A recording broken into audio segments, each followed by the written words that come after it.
Of course मी refer केलंय म्हणून बोर्डावर आहे ना. त्यांना सांगा मग आता उगाच विरोध करत बसू नका म्हणा.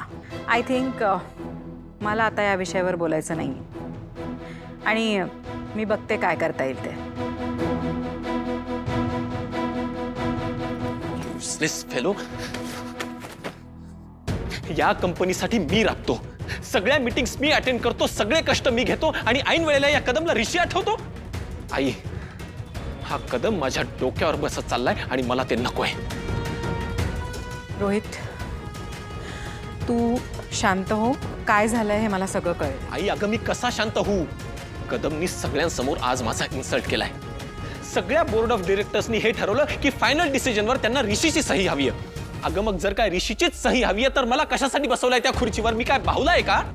हे बघ आई, तू रेकमेंड केलं होतं म्हणून आपण कदमला बोर्ड ऑफ डिरेक्टर मध्ये घेतलंय, पण आता तो कानामागून येऊन तिखट होत चाललाय. तो माझ्या डोक्यावर बसतोय आणि ते मला नकोय. ऋषी, तू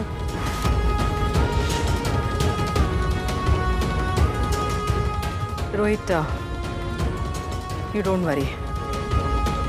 मला चांगलंच माहिती आहे कदम असं का वागतोय, कारण ही जवेर ऋषी इथे नाहीये. मुद्दाम अपोज करतोय तो. आई, मी एक बोलू का? नाही, इतके दिवस नव्हतो बोलणार पण आज बोलतोच.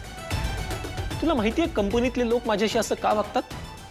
कारण तू माझ्या नंतर ऋषीला आणून सगळे महत्त्वाचे निर्णय त्याला घ्यायला लावलेस, सगळी पावर त्याला दिलीस म्हणून माझ्याशी असे वागतात. आणि काय, ऋषीला लोक लगेच पटवतात. मी एकटा नियमाने वागतो ना म्हणून तिथे कोणालाही मी नकोय, ऋषी हवाय. रोहित, मी तुला परत परत तेच सांगते, ऋषीचा विषय आता इथे काढू नकोस. त्या दिवशी तो हे घर सोडून गेला नसता तर आज हा प्रश्नच उभा राहिला नसता.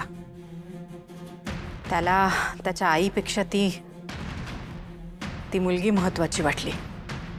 बरोबर आहे आई, पण हे आपण तिथे लोकांना नाही ना सांगू शकत. यू डोंट वरी. तू उद्याच्या उद्याच नोटीस काढ, पेपर्स रेडी कर. ऋषीकडे जे काही राईट्स होते ते सगळे तुझ्या नावावर करून घे. टुमॉरो ऑनवर्ड्स या कंपनीचे सगळे डिसिजन्स तू घेशील. कदाचित ऋषीला या सगळ्यात नसेल इंटरेस्ट, कारण साहेबांना आता कमळीमध्ये इंटरेस्ट आहे ना. तो तिथे त्या कमळीमध्ये रमलाय, रमू दे. पण आता पुन्हा इनामदारांमध्ये त्याला कधीच रमता येणार नाही.